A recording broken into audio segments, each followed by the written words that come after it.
jamaah salat Jum'ah Masjid Al-Karamah rahimakumullah. Hari ini 1 Oktober adalah hari kesaktian Pancasila. Kita menyepakati sebagai hari kesaktian Pancasila dikarenakan ideologi negara kita ini berulang kali dirongrong dan ingin diganti oleh pemberontak, baik itu pemberontak PKI maupun pemberontak DITII beserta kelompok-kelompok lainnya yang hendak merongrong negara kesatuan Republik Indonesia. Lantas bagaimana sikap kita sebagai warga bangsa Indonesia yang mayoritas muslim ini terhadap Pancasila? Pancasila sebagai ideologi negara disepakati oleh pendiri bangsa, dan perlu kita sadari bahwasanya Pancasila ini bukan agama, dan Pancasila tidak untuk menggantikan agama, serta Pancasila sejalan dengan ajaran agama. Dikarenakan ini sesuai dengan sunnah Rasul. Ketika Nabi mendirikan negara Madinah, maka ideologi dan konstitusi negaranya bukan Al-Quran. Karena banyak orang yang gagal paham dan salah paham, dikiranya negara Islam itu harus berdasarkan Al-Quran. Padahal sunnah Nabi, beliau mendirikan negara Madinah, dasar negaranya baik ideologi maupun konstitusinya bukan Al-Quran. Ideologi dan konstitusinya adalah Sahifatul Madinah, atau bahasa lainnya Al-Madinatu Masrutiyah, bahasa kitanya Piagam Madinah. Nabi menjadikan Sahifatul Madinah, lembaran Piagam Madinah, sebagai dasar negara, sebagai sebuah konstitusi yang terdiri dari 47 pasal. Artinya memang dijadikannya Pancasila dan Undang-Undang Dasar 1945 sebagai ideologi dan konstitusi negara kita telah sesuai dengan apa yang dicontohkan, disunahkan oleh Rasulullah sallallahu alaihi wasallam. Yang berikutnya, nilai-nilai Pancasila sejalan dengan nilai-nilai Islam. Kita bisa lihat di sila yang pertama, ketuhanan yang Maha Esa. Sesuai dengan firman Allah Ta'ala, Qul huwallahu ahad. Al-Ikhlas ayat yang pertama. Sila yang kedua, kemanusiaan yang adil dan beradab. Sesuai dengan firman Allah Ta'ala. Surah An-Nahl ayat yang ke-90. Innallaha ya'muru bil adli wal ihsan.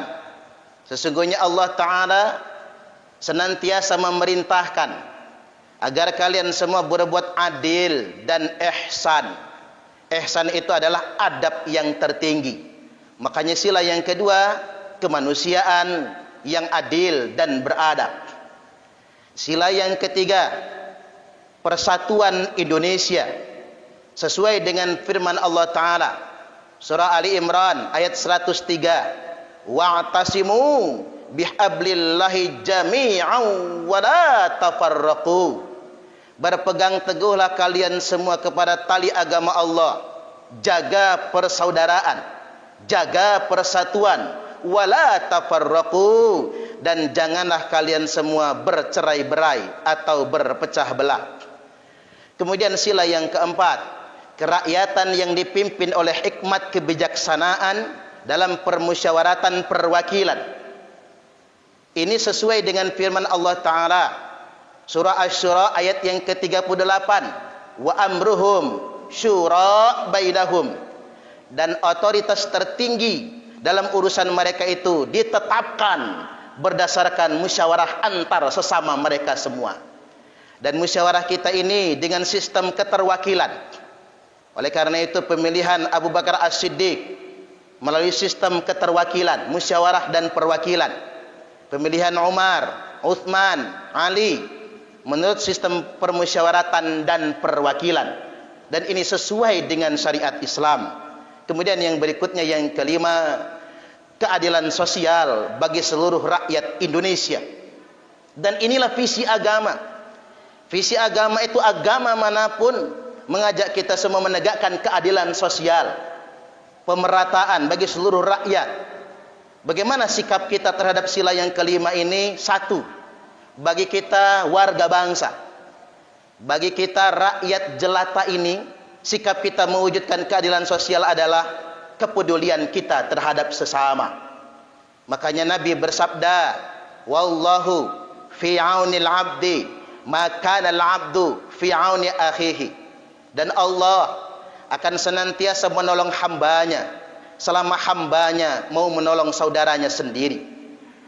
Syekh Abdul Qadir Al-Jailani berkata, sesuap nasi yang engkau masukkan ke dalam perut orang yang lapar itu lebih baik daripada membangun 1000 masjid jamiah. Jadi jangan sampai kita mengaku bertuhan, kita mengaku beragama, tetapi kita tidak peduli dengan sesama. Ini sikap kita sebagai rakyat biasa, warga bangsa. Adapun bagi pemerintah, unsur trias politika, eksekutif, legislatif maupun yudikatif, bagaimana cara menegakkan keadilan sosial bagi seluruh rakyat Indonesia ini? Minimal jangan korupsi. Kalau pemerintah masih korupsi, kalau pejabat masih berpikir memperkaya diri dengan jabatannya, kalau anggota dewan memanfaatkan jabatannya, penegak hukum tidak menegakkan keadilan, maka jangan pernah harap kita akan mendapatkan keadilan sosial bagi seluruh rakyat Indonesia. Seandainya di negeri ini tidak ada korupsi, maka sekolah akan gratis di tingkatan manapun. Tapi dikarenakan terlalu banyak korupsi, maka sulit mewujudkan keadilan sosial bagi seluruh rakyat Indonesia. Dan yang terpenting, jamaah Jum'ah rahimakumullah, Pancasila, di hari kesaktian Pancasila ini, kita semua mengakui, kelompok manapun, ideologi apapun yang hendak mengganti Pancasila, mereka pasti gagal. Dan sejarah sudah membuktikan itu semua. Mengapa Pancasila ini tidak boleh diganti? Dikarenakan Pancasila bukan sekedar 5 sila.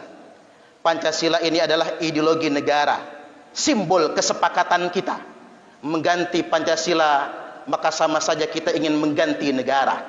Menolak Pancasila, maka sama saja kita ingin menolak negara atau merusak negara. Nabi bersabda, man mata wa huwa mufarikun lil jamaah. Barang siapa yang mati, dia mati dalam keadaan memberontak negaranya sendiri, merusak negaranya sendiri, menolak kepemimpinan negaranya, maka dia mati mata mitatan jahiliyah, maka matinya mati jahiliyah, tidak diakui mati dalam keadaan beriman.